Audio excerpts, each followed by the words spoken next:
안녕하세요. 배당주 투자로 경제적 자유를 이뤄낼 투자 바란스입니다.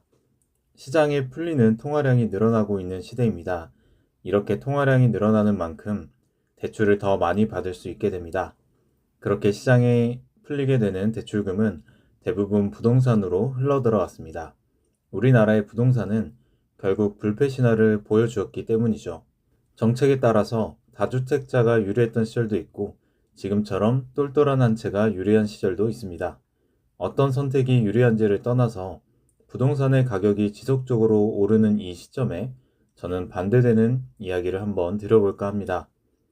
부동산이 하락할 것이라는 이야기가 아닙니다. 어떤 자산이든 수요가 있다면 상승은 따라온다고 보고 있기 때문에 서울이나 경기도 일부 지역들은 어떻게든 올라간다고 생각합니다.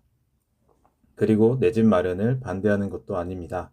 의식주 중에 하나인 집은 당연히 필요한 것이며 내 집이 주는 안정감은 그 어떤 자산보다 소중하고 필요하다고 보고 있습니다. 다만 정말 내가 살기 좋은 곳, 살기에 충분한 곳을 찾아가는 게 아닌 시세 차익을 기대하면서 연끌을 하는 것을 반대하는 입장입니다. 저는 부동산의 양극화가 심해진다고 해서 불타오르고 있는 시장에 들어가지 않았으면 합니다. 오히려 내 가정이 안정적으로 살아갈 수 있고 인프라를 누릴 수 있는 곳을 찾아야 한다고 생각합니다.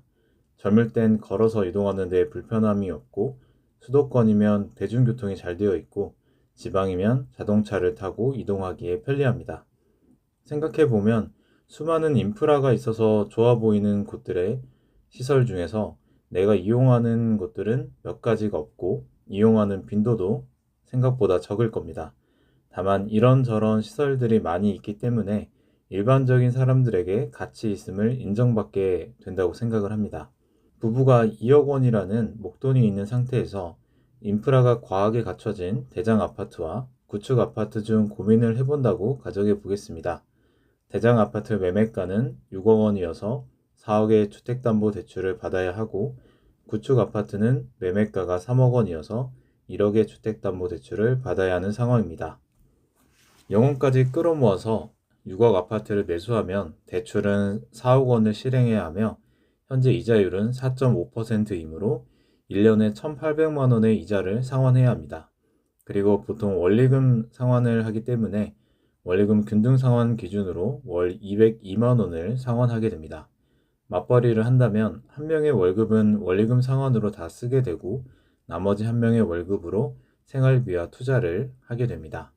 집값이 오르면 되지 않겠냐라는 생각을 하실 수 있겠지만 결국 신축 아파트를 가든지 다른 지역의 대장 아파트로 가든지 그것 또한 올라 있을 가능성이 높습니다.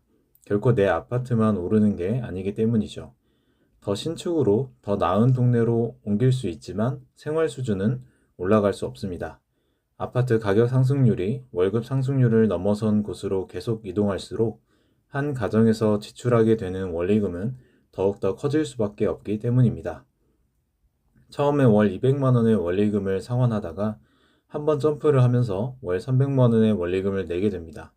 계속해서 점프하다 보면 부동산 부자가 될 수 있지만 현금 흐름이 없는 가정이 되어버립니다. 언젠가 보유한 부동산을 팔고 시세 차익을 얻어서 규모가 작거나 저렴한 아파트로 이사를 가고 남은 금액으로 노후를 준비해야 합니다. 그나마 아파트를 처분하고 자산을 변화하시는 분들은 성공한 케이스지만 꽤나 많은 분들이 아파트를 팔지 못하고 현금 흐름을 만들기 위해서 다시 일터로 나가곤 합니다. 내가 일을 하고 싶어서 하는 것과 내가 일을 해야만 해서 하는 것은 엄연히 다르다는 걸 알고 계실 겁니다.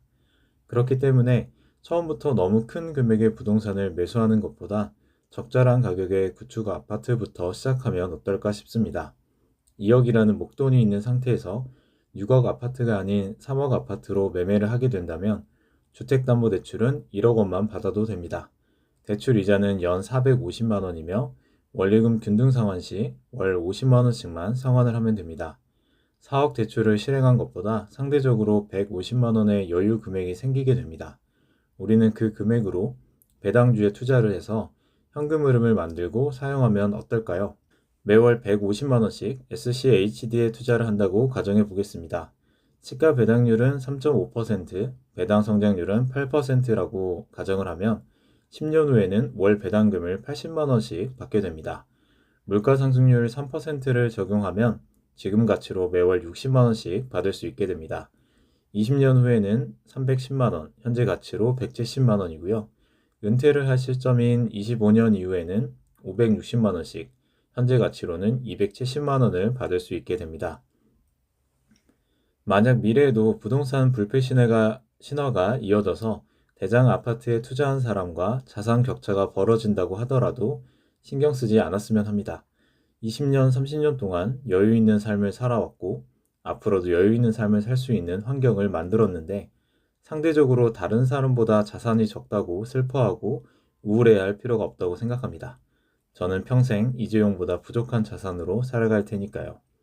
아파트 가격을 6억과 3억으로 계산을 한 이유는 제가 살고 있는 지방 도시의 아파트 가격이라서 이렇게 설정을 해봤습니다. 제 부족한 식견으로는 지방의 아파트 같은 경우에 아무리 대장 아파트라고 해도 현재 가격에서 30%, 50% 이상 오르지 않을 거라 생각을 합니다. 지방의 수요도 적고 소득도 적고 큰 손은 어차피 서울 경기에 투자를 한다고 보고 있습니다. 이건 지방 아파트에 대한 생각이지만 수도권도 비슷하지 않을까 싶습니다. 서울의 모든 아파트가 오르는 게 아닌 핵심 지역이 오를 것이고 부동산의 양극화는 심해질 겁니다. 엄청나게 큰 리스크를 안으면서 영끌에서 달리는 말에 타기보다는 안정감을 갖추고 더 나은 생활을 만드는 방향으로 씨앗을 심어 나가셨으면 좋겠습니다. 저는 SCHD 투자를 지속해 나가면서 현금 흐름을 만들어서 더 편한 소비를 할 수 있는 기반을 만들어 나가보도록 하겠습니다. 시청해 주셔서 대단히 감사드리며 모두 플러스의 길만 걸으시길 기원하겠습니다. 이상 투자 바란스였습니다. 감사합니다.